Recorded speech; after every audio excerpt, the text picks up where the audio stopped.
You didn't have to squint a lot while watching the late innings of Thursday's Reds win over the Padres to see some shadows of the nasty boys on the Petco Park mound. Stephenson and Amir Garrett have very quickly established themselves as the most effective and reliable members of manager David Bell's bullpen in the early weeks of the season.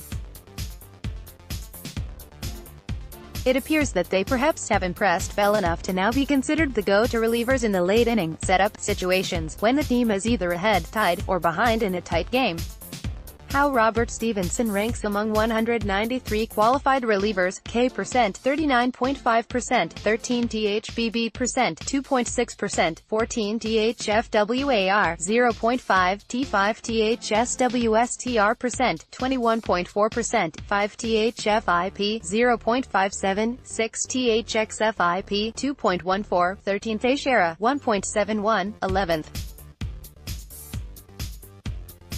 Garrett blew away the Padres in the 8th, and closer, Raisel Iglesias struck out the side in the 9th.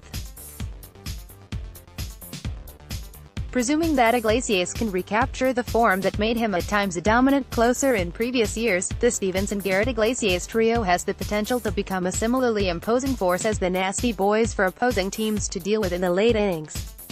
Randy Myers, Rob Dibble and Norm Charlton all threw hard for the 1990 world champion Reds, and the same can be said for this present-day threesome.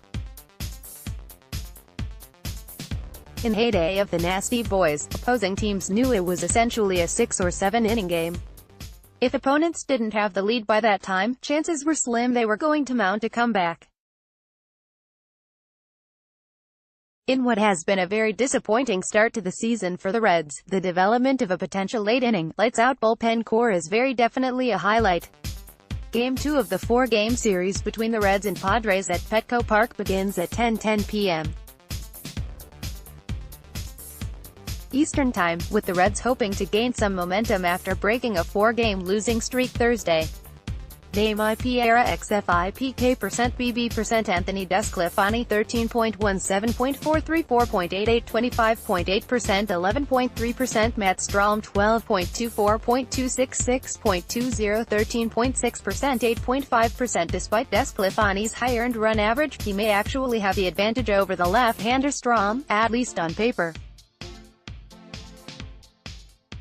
Desclafani's XFIP, which uses a projected home run rate based on the number of fly balls allowed to balance out the effect of differing ballpark dimensions, is considerably lower than Strahm's through the first few weeks of the season.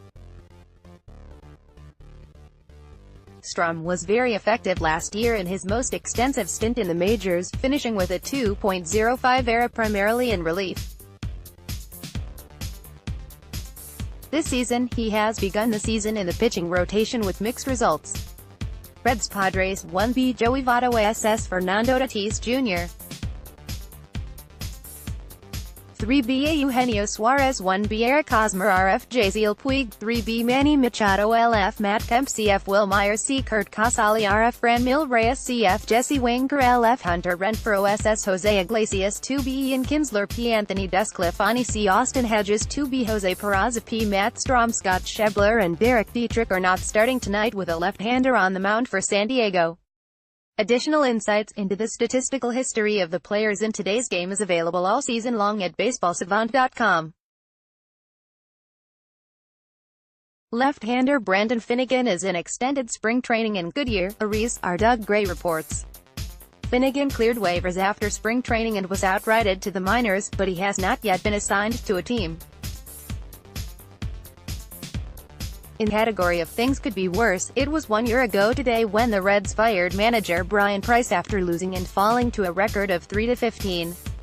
The 2018 team lost 3 more consecutive games under interim manager Jim Riggleman to fall to a season-worst 3-18. This year's team is already 3 games ahead of the 2018 team's pace after 18 games. Despite playing 6 innings over 3 games in the outfield this season, Michael Lorenzen has not yet had a fielding chance on a fly ball. Joey Votto expanded on his interesting post-Los Angeles interview with C. Trent Rosecrans in this Thursday post-game interview with Jim Day, 4 minutes of Joey Votto waxing philosophical with a Jim Day TV after a Reds win. Enough said. He was heavily shielded from facing big league pitching, however, and hit just .134, .182, .244 with a pair of homers in 89 plate appearances. The Reds outrighted to Triple-A early in 2018, and he struggled to a .200, .265, .213/ERA in just 22 games during an injury-shortened season. The article did not indicate to which minor league team Turner will report. Share this, let's block ads. Why?